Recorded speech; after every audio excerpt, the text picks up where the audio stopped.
Oh dear, it really has been a brutal few weeks for the couple of hundred Rings of Power fans still clinging to the hope that this show actually has a viable future. From the collapsing ratings that have plummeted 50% from the season 1 premiere, not to mention the fact that less than 40% of the initial audience even bothered to finish season 1, to the scathing reviews from fans and audiences. Damn man, even the corporate access media has started to turn against the show, describing the latest episode as a rushed, jumbled slog. Which is kind of funny because not only are they totally right, but they're talking about arguably the least terrible episode in the show's entire history. This is as good as Rings of Power has ever gotten, and it still sucks. Tell me, what's been your favourite part of the season so far? The pointless meandering adventures of Isildork and Robin from the Hood? Discount Sam and Frodo pretending like they still have a reason to be in this story? The Númenóreans and their moob armour? A 1,000-year-old elf lord who's possibly the most gullible mark in Middle-earth? Galadriel, and yes, I'm totally stealing that one from Dark Hour, locked in a neck-and-neck race with Helena Shaw, Captain Marvel and Rey Skywalker to be the single most insufferable girl boss of all time?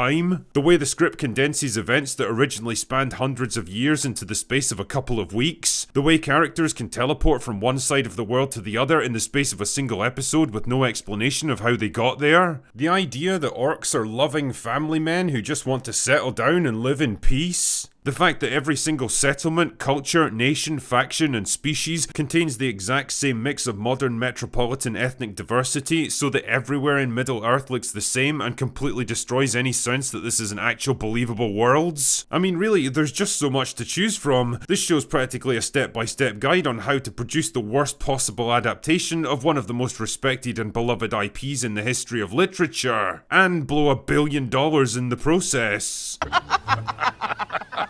Which I guess brings me along to the point of this video. See, recently Disney had a rare attack of common sense and wisely decided to cancel The Acolyte, to the shock and dismay of literally dozens of people. Now, much as I'd like to take credit for bringing down one of the most wildly unpopular shows in history, the reality is a lot more mundane. Not enough people watched it to justify the cost of making another season. It really is just simple economics when you get right down to it. The Acolyte wasn't worth the expense. The thing is, The Acolyte only cost $180 million, which is still fucking baffling when you realise how crap it looks. I mean, what the hell did they actually spend that on? It certainly wasn't acting lessons for Amanda Stenberg, I can tell you that much. But even so, that's a drop in the ocean compared to the colossal budget of Rings of Power, which was widely touted as the most expensive show in TV history in the run-up to release. As if just throwing obscene amounts of money at a project somehow makes it good by default, but whatever. But with so much money being pumped into it, the return has to be all the higher to justify it. I mean, Rings of Power can't just be the most popular show on Amazon, even though it isn't.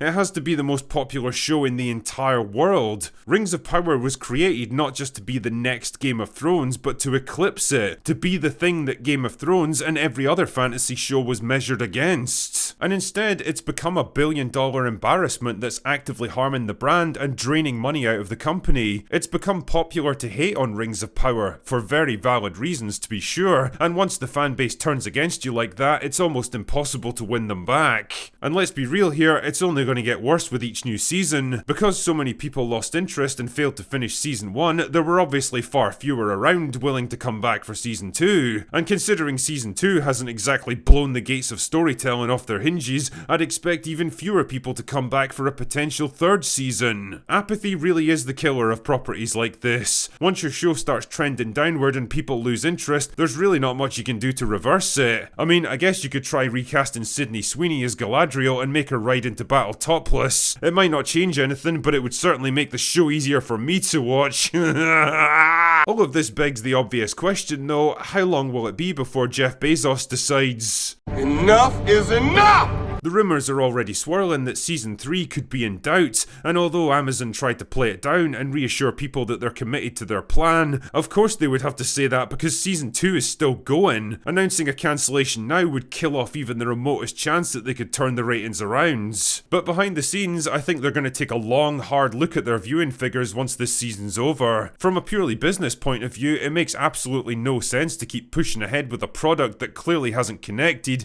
and isn't going to improve anytime soon. And from a creative standpoint, Lord of the Rings fans have already made it clear that they don't like this show, and the more Amazon makes of it, the more it'll turn people against the studio itself and harm future projects that might actually have more artistic merit. It's the Disney effect in action. People have turned against that entire brand to the point where every new project they put out is automatically scrutinized and distrusted by audiences that have been burned too many times already. And is that really the position you want your studio to be in? All of this is to say that while it can be admirable to stay the course and stick to your guns if you really believe in what you're doing, it can also be pretty fucking stupid to throw hundreds of millions of dollars away on something that clearly isn't working. It takes a more mature individual to admit when they're wrong, take the L, and move on to something better. And honestly, there has got to be something better to spend your money on than Rings of Power.